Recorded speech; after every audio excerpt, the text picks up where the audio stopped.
is performing live tonight at the 6th Annual Jazz in the Gardens, hosted by Michael Page.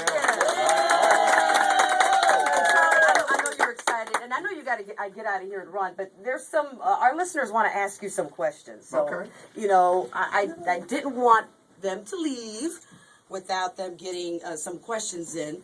And who's going to be the first one to step up with a question? Okay, step up on that mic. What's your name? Hi, good afternoon. My name is Fran Dixon.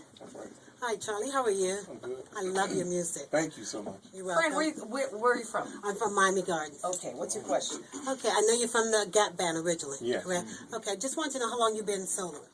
Clean and sober? No, solo. Well, now that you mentioned it. I've been solo.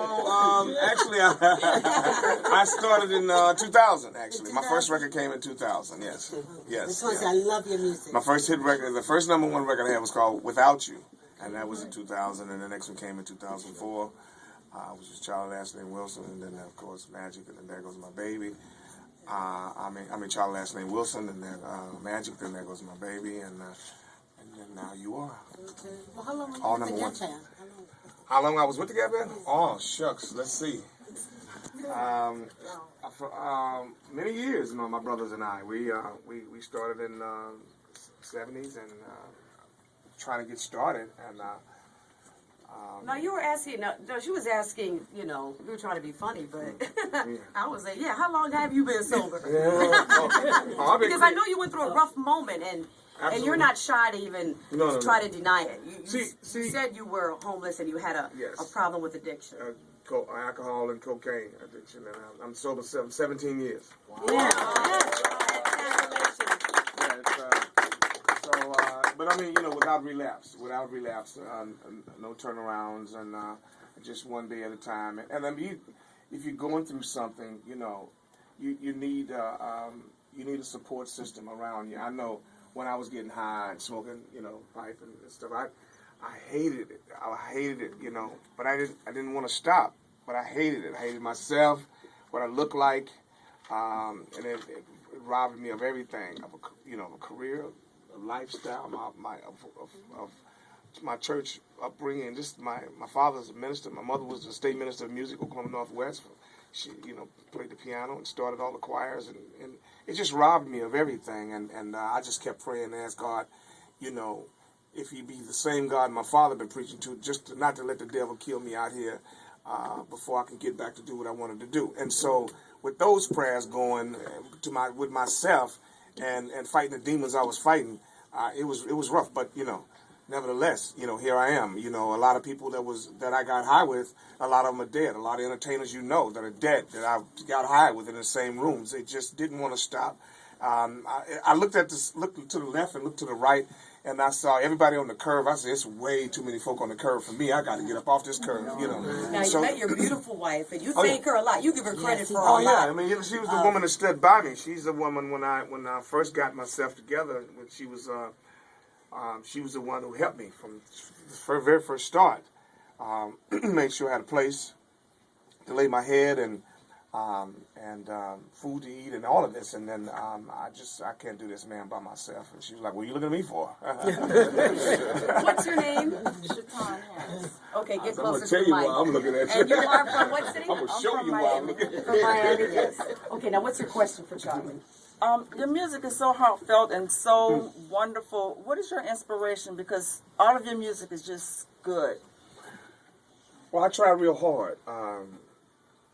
Mainly because I have a strong backbone in my life, which is a woman, and so I'm going after the woman and to try to. We have to change the lyric. We have to change the way we talk in music. We have to change the way we talk to our women. We have to learn how to appreciate the woman that we have. And you know, you can't joke. I ain't trying to take the pep out the game, but you know what I'm saying? I mean, unless you were physically able and to take care of 3 or 4 women, you know what I'm saying, and please everybody and they all in their houses. I mean, that's some Muslims. I mean, you know, some other kind of stuff, you know, Middle Eastern stuff. But if you're that able, I mean, but to sleep with one and go around the corner and I tell the other one that you're going around the corner, then that to me that's cheating. That's the way that is. But you can't. You have to appreciate the woman that you have and keep the one that you have. That's all I'm saying. been in I done did those same things. And so, I mean, to be able to learn how to live and to teach, and to live what you're talking about, is my wife was the one who says, every time I turned the corner, she was like, So, I mean, I got so tired of hearing until I finally got it. You see what I'm saying? So I understand how to be married and how to have a good woman and how to appreciate the one I got. Now, if we decide not to be together, that's what we're going to decide to do. Right. Not because I went and did something foolish or she did something foolish. We're just going to just say, don't cry, baby. You're going to make me cry like that. But you understand what I'm saying? You got to, the man, he's going to have to understand to appreciate what he got. And you, as women, got to understand and appreciate the man you got. You know, it's, right. We're going to always have something cuter, and you can always have something finer. You can always have something with six-pack under his chest, and you can always have one with a big barrel under his chest. But it doesn't matter. It's just the character, the man, the woman, the character, that person. You know, it's a spirit inside his body, and his spirit is, if it's a beautiful spirit, that's what you should be with and live with for the rest of your life. Okay, we got one last question. What's your name? Chris from Miami, Florida. All right. Chris. How you doing? I'm an artist myself, and I wanted to know what processes do you take when you making music? Like, like the lady said before, what's your inspiration? But like, what steps do you take into making music? Well, to me, I have a lot of passion for music, and there's really no steps. It's just I'm going for what I'm going for, and there's so many people told me no for so many years, and still telling me no. So to me, I think I should be somewhere else. But I mean, now I understand. What I'm doing is what I'm doing, and I have to stay focused on what I'm doing. You, a young man, how old are you? I'm 22. 22 years old. When I was 22 years old, I was the most dangerous singer on stage. To me, nobody want to play with me. And it's still right now, don't nobody want to play with me. It's still they don't want to play with me. Because I'm thinking like, that I'm 22 years old in my spirit. See, I have that spirit, so you have that spirit. Don't prepare yourself, prepare yourself every single day. But don't do anything, try to do anything special. Just get up and sing every single day, and that's it. All right, we're going to have to wrap it up right here. But I got one question for you. What is it? I'm sorry. Is Snoop Dogg your nephew? Yeah, Snoop Dogg is my nephew. Snoop Dogg is my nephew. Understand this? Please tell us a story, because for the longest time I thought Snoop Dogg was your nephew. Yeah. Snoop Dogg is my nephew by love, not by blood. But you understand, it's like this. Snoop Dogg I've been in this man's life and his family since '95. Okay? That's a long time. When you gotta have somebody that you can look up to and talk to, and if you ain't never been to Kansas City, how you gonna tell somebody how to get there? And everything that he was going through, I'd already been through. And so I was getting myself together because he seen me at one time in my worst. And so when he acknowledged that to me, man, he said, man, I didn't know what to do. I was about to cry, man, when I seen you one night on the street. I was like, he said, man, that was Charlie Wilson. But anyway, we got really close.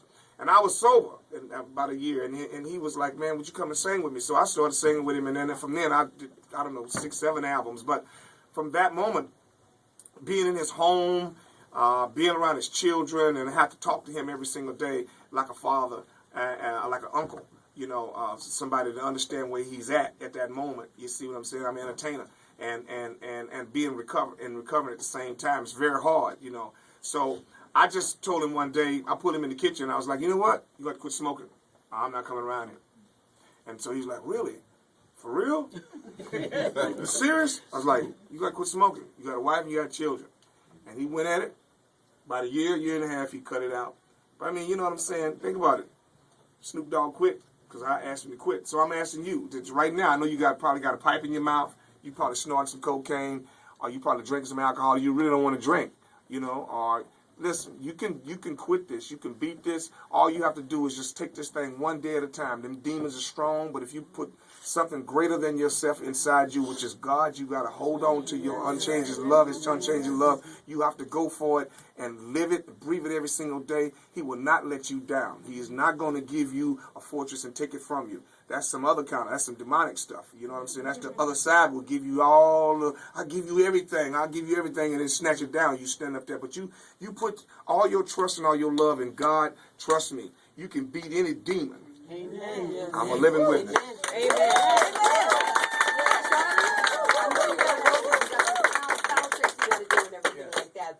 I can't can't wait to see you perform live We'll have some tonight. fun. Bring your tennis Oh shoes. man, you're gonna have a fantastic time. The weather's beautiful. Bring your tennis shoes. Jazz in the Gardens is on and popping tonight. Bring your tennis shoes. For more info, you can always hit us up on the website at hot105fm.com. No, ladies, don't wear stilettos. Well, but bring your tennis shoes with you. Anyway, Charlie, we appreciate you coming to the Hot 105 studios and talking to the listeners, and the listeners love you. Love you. Y'all give it up for Charlie.